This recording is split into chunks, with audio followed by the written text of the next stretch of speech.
Genesis 27. In this chapter, we return to the typical story of the struggle between Esau and Jacob.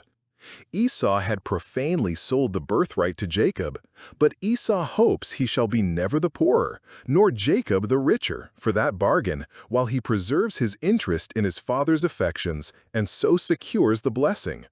Here, therefore, we find how he was justly punished for his contempt of the birthright, of which he foolishly deprived himself, with the loss of the blessing, of which Jacob fraudulently deprives him. Thus this story is explained. Hebs 12, 16, 17.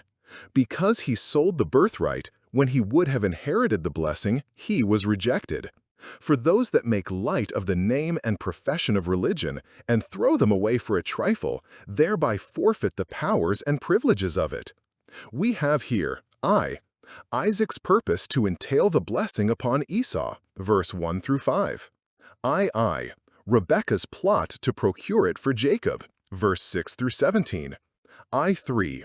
Jacob's successful management of the plot and his obtaining the blessing, verse 18 through 29. 4. Esau's resentment of this, in which 1. His great importunity with his father to obtain a blessing, verse 30 through 40. 2. His great enmity to his brother for defrauding him of the first blessing, verse 41, etc. Rebekah's contrivance, 1760 BC. 1. And it came to pass that when Isaac was old, and his eyes were dim, so that he could not see, he called Esau his eldest son, and said unto him, My son. And he said unto him, Behold, here am I. 2. And he said, Behold now, I am old, I know not the day of my death. 3. Now therefore take, I pray thee, thy weapons, thy quiver and thy bow, and go out to the field, and take me some venison. 4. And make me savory meat such as I love, and bring it to me, that I may eat, that my soul may bless thee before I die. 5. And Rebekah heard when Isaac spake to Esau his son. And Esau went to the field to hunt for venison, and to bring it. Here is, Isaac's design to make his will, and to declare Esau his heir. The promise of the Messiah and the land of Canaan was a great trust, first committed to Abraham, inclusive and typical of spiritual and eternal blessings. This, by divine direction, he transmitted to Isaac. Isaac, being now old, and not knowing, or not understanding, or not duly considering the divine oracle concerning his two sons, that the elder should serve the younger, resolves to entail all the honor and power that were wrapped up in the promise upon Esau his eldest son. In this he was governed more by natural affection and the common method of settlements than he ought to have been, if he knew, as it is probable he did, the intimations God had given of his mind in this matter. Note: we are very apt to take our measures rather from our own reason than from divine revelation, and thereby often miss our way. We think the wise and learned, the mighty and noble, should inherit the promise, but God sees not as man sees. See 1 Samuel 6:7. The directions he gave to Esau pursuant to this design. He calls him to him, verse 1. For Esau, though married, had not yet removed, and, though he had greatly grieved his parents by his marriage, yet they had not expelled him, but it seems were pretty well reconciled to him, and made the best of it. Note: parents that are justly offended at their children, yet must not be implacable towards them. He tells him upon what considerations he resolved to do this now, verse 2. I am old, and therefore must die shortly. Yet I know not the day of my death, nor when I must die. I will therefore do that at this time which must be done sometime. Note: 1. Old people should be reminded by the growing infirmities of age to do quickly and with all the little might they have what their hand finds to do. See Josh 13:1. 2.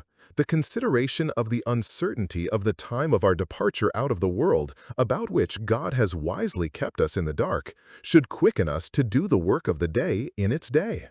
The heart and the house should both be set and kept in order, because at such an hour as we think not, the Son of Man comes.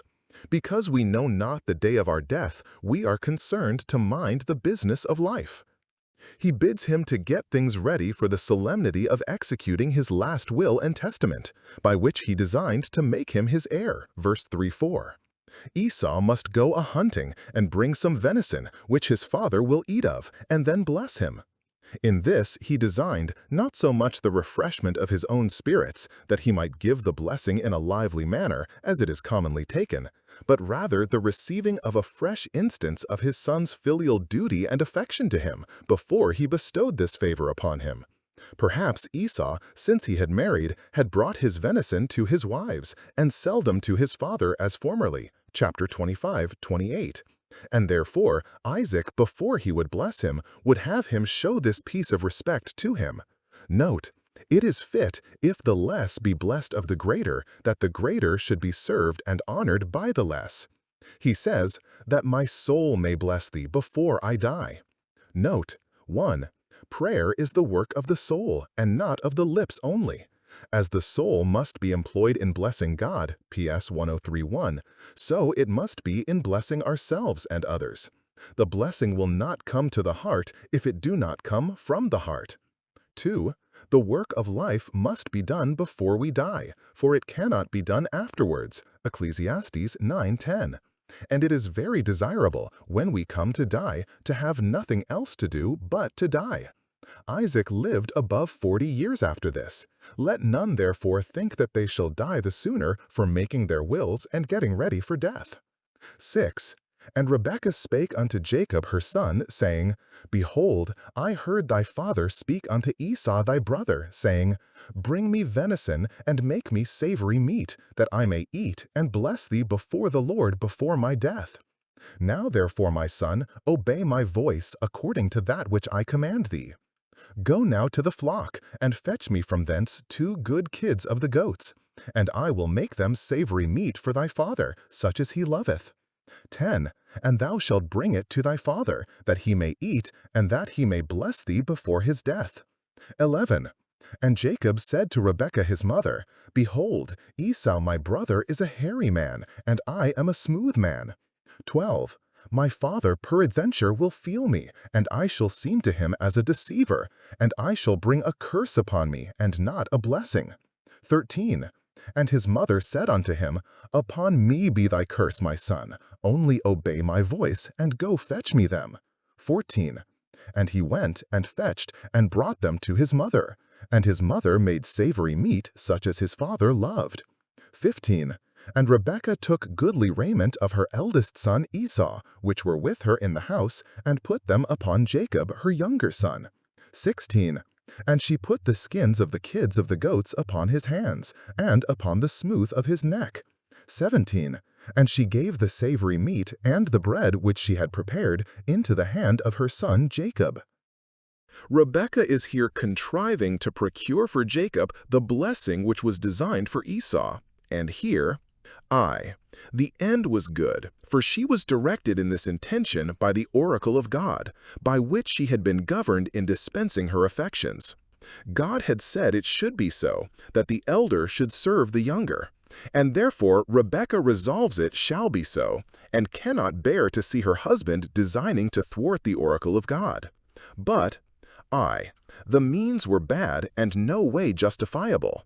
If it was not a wrong to Esau to deprive him of the blessing, he himself having forfeited it by selling the birthright, yet it was a wrong to Isaac, taking advantage of his infirmity to impose upon him.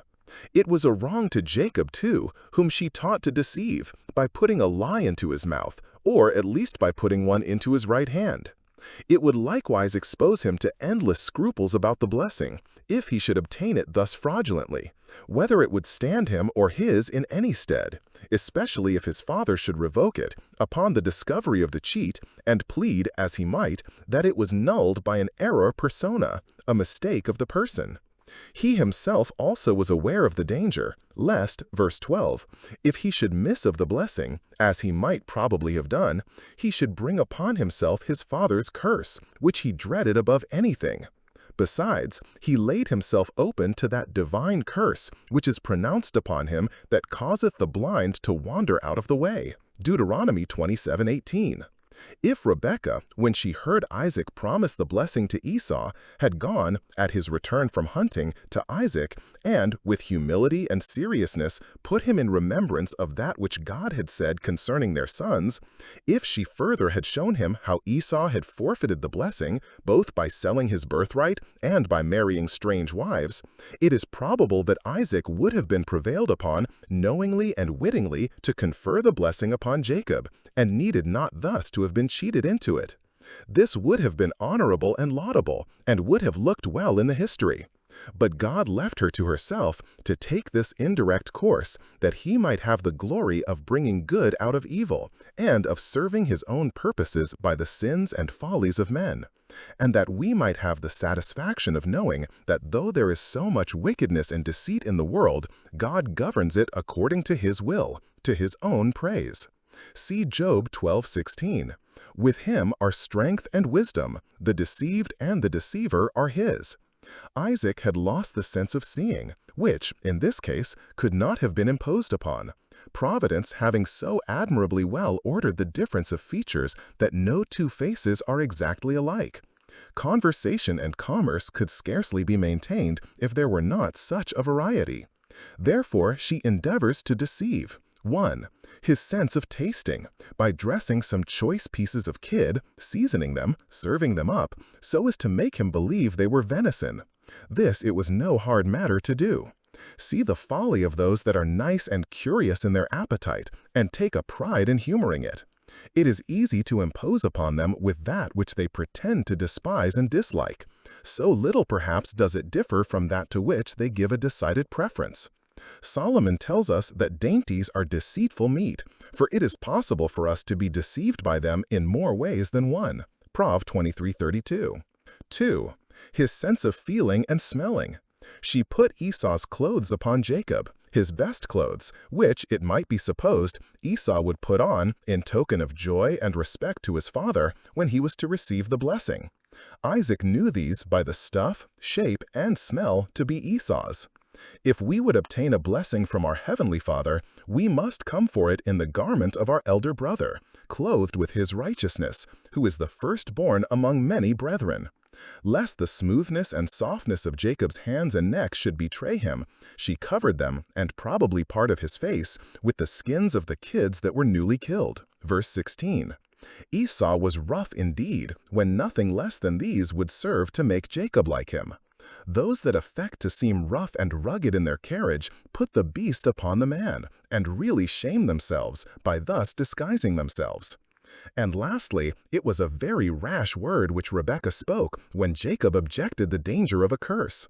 Upon me be thy curse, my son. Verse 13. Christ indeed, who is mighty to save, because mighty to bear, has said, Upon me be the curse, only obey my voice. He has borne the burden of the curse of the law, for all those that will take upon them the yoke of the command of the gospel.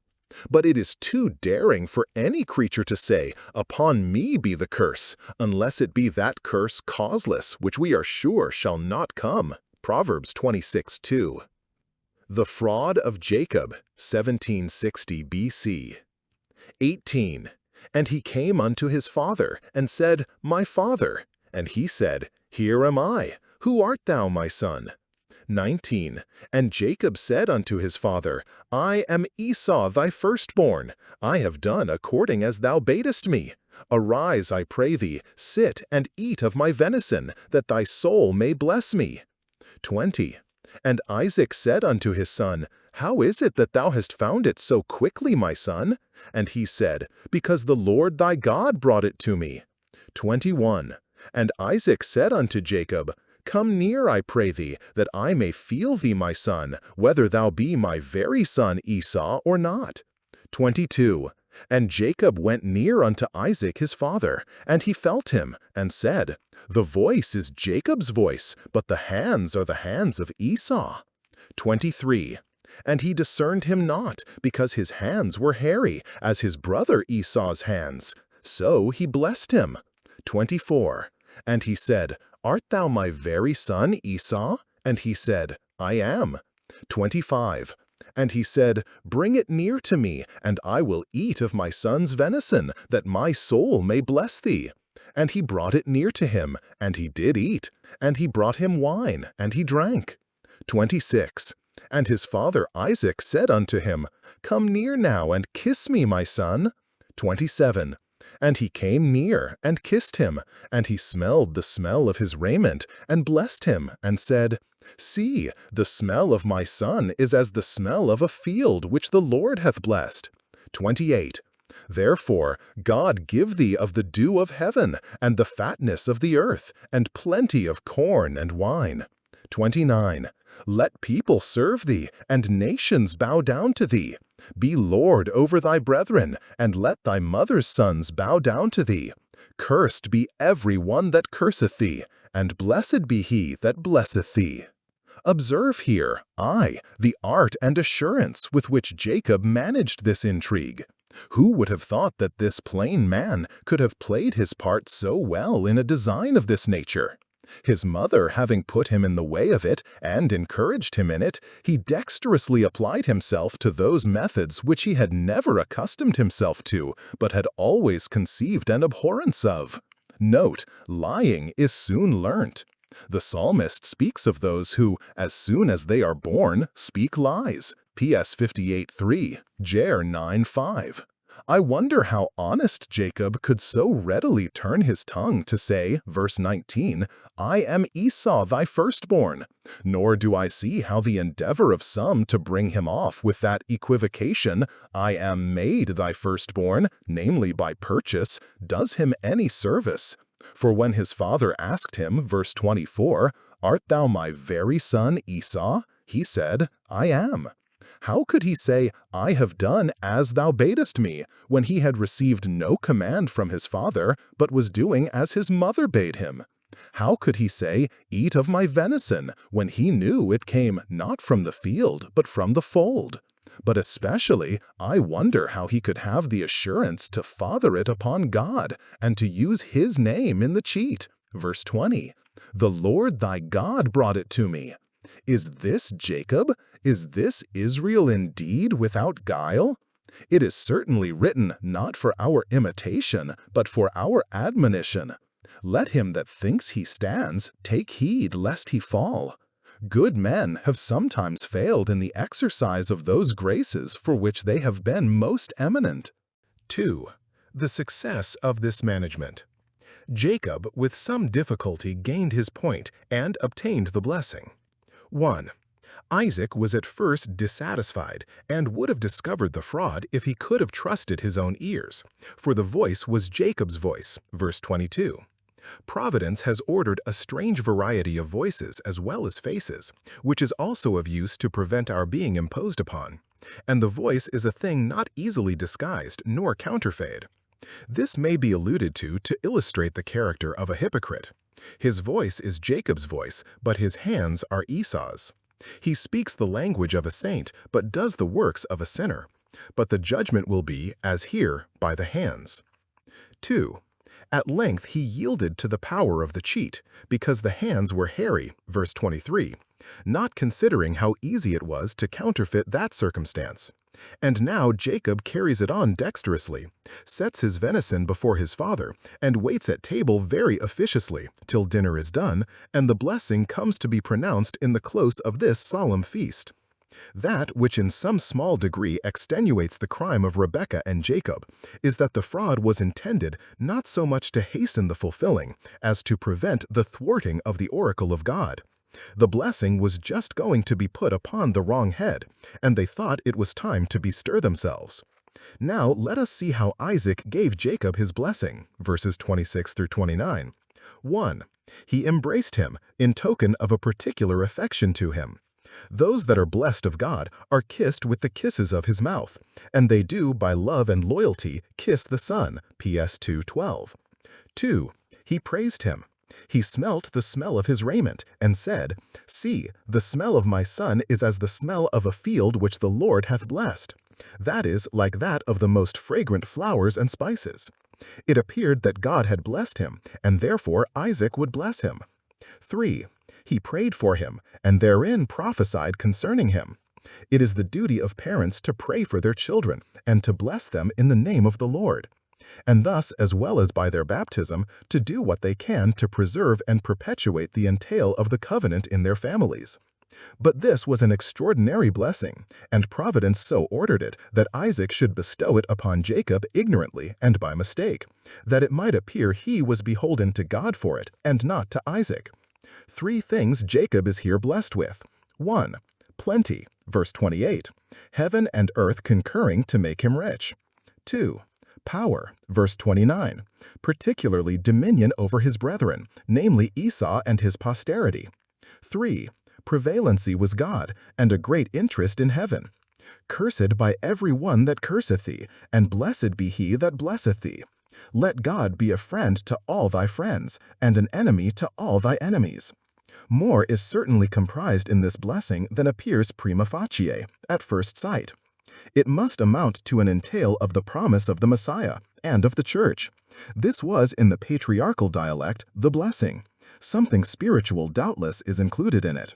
First, that from him should come the Messiah, who should have a sovereign dominion on earth. It was that top branch of his family which people should serve and nations bow down to. See Num 24:19. Out of Jacob shall come he that shall have dominion, the star and scepter, verse 17. Jacob's dominion over Esau was to be only typical of this, chapter 49:10. Secondly, that from him should come the church, which should be particularly owned and favored by heaven. It was part of the blessing of Abraham when he was first called to be the father of the faithful, chapter 12:3. I will bless those that bless thee. Therefore, when Isaac afterwards confirmed the blessing to Jacob, he called it the blessing of Abraham, chapter 28:4. Balaam explains this too, Num 24:9. Note, it is the best and most desirable blessing to stand in relation to Christ and his church, and to be interested in Christ's power and the church's favors. The blessing pronounced on Jacob and Esau, 1760 BC. 30. And it came to pass, as soon as Isaac had made an end of blessing Jacob, and Jacob was yet scarce gone out from the presence of Isaac his father, that Esau his brother came in from his hunting. 31. And he also had made savory meat, and brought it unto his father, and said unto his father, Let my father arise, and eat of his son's venison, that thy soul may bless me. 32. And Isaac his father said unto him, Who art thou? And he said, I am thy son, thy firstborn Esau. 33. And Isaac trembled very exceedingly, and said, Who? Where is he that hath taken venison, and brought it me? And I have eaten of all before thou camest, and have blessed him. Yea, and he shall be blessed. 34.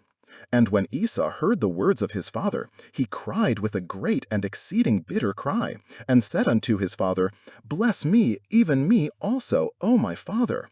35.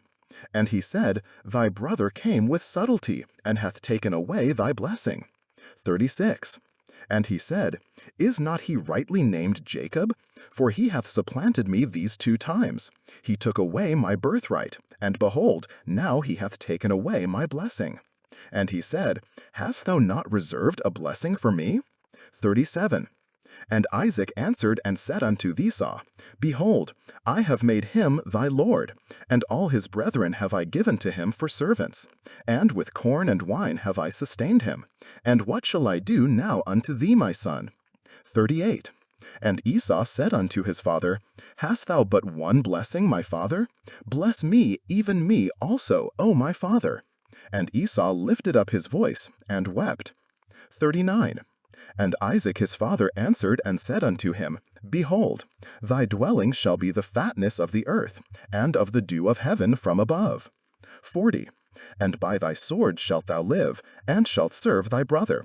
And it shall come to pass, when thou shalt have the dominion, that thou shalt break his yoke from off thy neck. Here is I, the covenant blessing denied to Esau. He that made so light of the birthright would now have inherited the blessing, but he was rejected and found no place of repentance in his father, though he sought it carefully with tears. Heb 12:17. Observe, 1. How carefully he sought it. He prepared the savory meat as his father had directed him, and then begged the blessing which his father had encouraged him to expect. Verse 31. When he understood that Jacob had obtained it surreptitiously, he cried with a great and exceedingly bitter cry. Verse 34. No man could have laid the disappointment more to heart than he did. He made his father's tent to ring with his grief, and again, verse 38, lifted up his voice and wept. Note, the day is coming when those that now make light of the blessings of the covenant and sell their title to them for a thing of naught will in vain be importunate for them. Those that will not so much as ask and seek now will knock shortly and cry, Lord, Lord. Slighters of Christ will then be humble suitors to him. 2. How he was rejected. Isaac, when first made sensible of the imposition that had been practiced on him, trembled exceedingly. Verse 33. Those that follow the choice of their own affections rather than the dictates of the divine will involve themselves in such perplexities as these. But he soon recovers himself and ratifies the blessing he had given to Jacob. I have blessed him, and he shall be blessed. He might, upon very plausible grounds, have recalled it, but now at last he is sensible that he was in an error when he designed it for Esau. Either himself recollecting the divine oracle, or rather having found himself more than ordinarily filled with the Holy Ghost when he gave the blessing to Jacob, he perceived that God did, as it were, say amen to it. Now, 1. Jacob was hereby confirmed in his possession of the blessing, and abundantly satisfied of the validity of it, though he obtained it fraudulently. Hence, 2. He had reason to hope that God graciously overlooked and pardoned his misconduct. 2. Isaac hereby acquiesced in the will of God, though it contradicted his own expectations and affection. He had a mind to give Esau the blessing, but when he perceived the will of God was otherwise, he submitted. And this he did by faith, Heb 11:20, as Abraham before him, when he had solicited for Ishmael. May not God do what he will with his own? 3.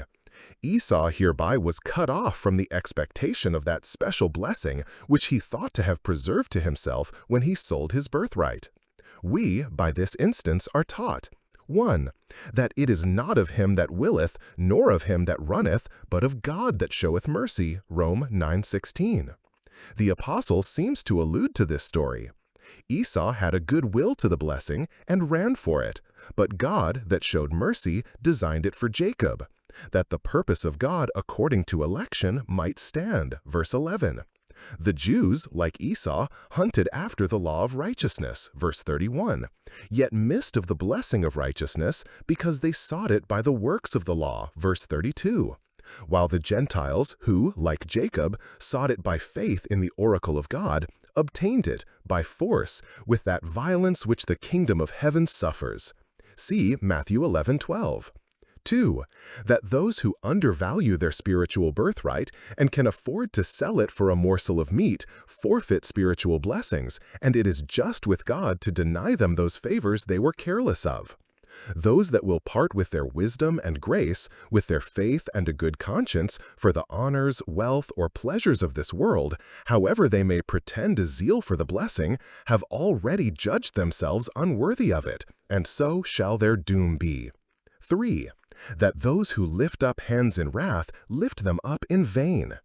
Esau, instead of repenting of his own folly, reproached his brother, unjustly charged him with taking away the birthright which he had fairly sold to him, verse 36, and conceived malice against him for what he had now done, verse 41. Those are not likely to speed in prayer who turn those resentments upon their brethren which they should turn upon themselves, and lay the blame of their miscarriages on others when they should take shame to themselves. 4. That those who seek not till it is too late will be rejected. This was the ruin of Esau. He did not come in time. As there is an accepted time, a time when God will be found, so there is a time when he will not answer those that call upon him, because they neglected the appointed season. See Proverbs 1:28. The time of God's patience and our probation will not last always. The day of grace will come to an end, and the door will be shut. Then many that now despise the blessing will seek it carefully, for then they will know how to value it, and will see themselves undone, forever undone without it, but to no purpose. Luke 13:25-27. Oh, that we would therefore, in this our day, know the things that belong to our peace. 2. Here is a common blessing bestowed upon Esau. 1. This he desired. Bless me also, verse 34. Hast thou not reserved a blessing for me, verse 36. Note, 1. The worst of men know how to wish well to themselves, and even those who profanely sell their birthright seem piously to desire the blessing. Faint desires of happiness, without a right choice of the end and a right use of the means, deceive many into their own ruin. Multitudes go to hell with their mouths full of good wishes. The desire of the slothful and unbelieving kills them. Many will seek to enter in, as Esau, who shall not be able because they do not strive. Luke 13:24. 2. It is the folly of most men that they are willing to take up with any good, PS 4:6, as Esau here, who desired but a second-rate blessing, a blessing separated from the birthright. Profane hearts think any blessing as good as that from God's oracle. Hast thou but one? As if he had said, I will take up with any. Though I have not the blessing of the church, yet let me have some blessing. 2. This he had, and let him make his best of it. Verses 39-40. 1. It was a good thing and better than he deserved. It was promised him. 1. That he should have a competent livelihood, the fatness of the earth, and the dew of heaven. Note, those that come short of the blessings of the covenant may yet have a very good share of outward blessings. God gives good ground and good weather to many that reject his covenant and have no part nor lot in it. 2. That by degrees he should recover his liberty. If Jacob must rule, verse 29, Esau must serve, but he has this to comfort him: he shall live by his sword. He shall serve, but he shall not starve. And, at length, after much skirmishing, he shall break the yoke of bondage, and wear marks of freedom. This was fulfilled, 2 Kings 8:20-22, when the Edomites revolted. 2. Yet it was far short of Jacob's blessing. For him, God had reserved some better thing. 1. In Jacob's blessing, the dew of heaven is put first, as that which he most valued and desired and depended upon. In Esau's, the fatness of the earth is put first, for it was this that he had the first and principal regard to. 2. Esau has these, but Jacob has them from God's hand. God give thee the dew of heaven, verse 28. It was enough to Esau to have the possession, but Jacob desired it by promise, and to have it from covenant love. 3. Jacob shall have dominion over his brethren. Hence the Israelites often ruled over the Edomites. Esau shall have dominion. That is, he shall gain some power and interest, but shall never have dominion over his brother. We never find that the Jews were sold into the hands of the Edomites, or that they oppressed them. But the great difference in that there is nothing in Esau's blessing that points at Christ, nothing that brings him or his into the church and covenant of God, without which the fatness of the earth and the plunder of the field will stand him in little stead. Thus Isaac by faith blessed them both according as their lot should be. Some observe that Jacob was blessed with a kiss, verse 27. So was not Esau. Jacob's life threatened by Esau, 1760 BC. 41. And Esau hated Jacob because of the blessing wherewith his father blessed him. And Esau said in his heart, The days of mourning for my father are at hand. Then will I slay my brother Jacob. 42. And these words of Esau, her elder son, were told to Rebekah. And she sent and called Jacob her younger son, and said unto him, Behold, thy brother Esau, as touching thee, doth comfort himself, purposing to kill thee. 43. Now therefore, my son, obey my voice, and arise, flee thou to Laban my brother, to Haran. 44. And tarry with him a few days, until thy brother's fury turn away. 45. Until thy brother's anger turn away from thee, and he forget that which thou hast done to him. Then I will send and fetch thee from thence. Why should I be deprived also of you both in one day? 46. And Rebekah said to Isaac, I am weary of my life because of the daughters of Heth. If Jacob take a wife of the daughters of Heth, such as these which are of the daughters of the land, what good shall my life do me? Here is the malice Esau bore to Jacob upon account of the blessing which he had obtained. Verse 41. Thus he went in the way of Cain, who slew his brother because he had gained that acceptance with God of which he had rendered himself unworthy. Note, the happiness of saints is the envy of sinners. Whom heaven blesses, hell curses. 2. It was a cruel hatred. Nothing less would satisfy him than to slay his brother. It is the blood of the saints that persecutors thirst after. I will slay my brother. How could he say that word without horror? How could he call him brother and yet vow his death? Note, the range of persecutors will not be tied up by any bonds, no, not the strongest and most sacred. 3. It was a politic hatred. He expected his father would soon die, and then titles must be tried and interests contested between the brothers, which would give him a fair opportunity for revenge. He thinks it not enough to live by his sword himself, verse 40, unless his brother die by it. He is loath to grieve his father while he lives, and therefore puts off the intended murder till his death, not caring how much he then grieved his surviving mother. Note, 1. Those are bad children to whom their good parents are a burden, and who, upon any account, long for the days of mourning for them. 2. Bad men are long held in by external restraints from doing the mischief they would do, and so their wicked purposes come to naught. 3. Those who think to defeat God's purposes will undoubtedly be disappointed themselves. Esau aimed to prevent Jacob or his seed from having the dominion by taking away his life before he was married. But who can disannul what God has spoken? Men may fret at God's counsels, but cannot change them.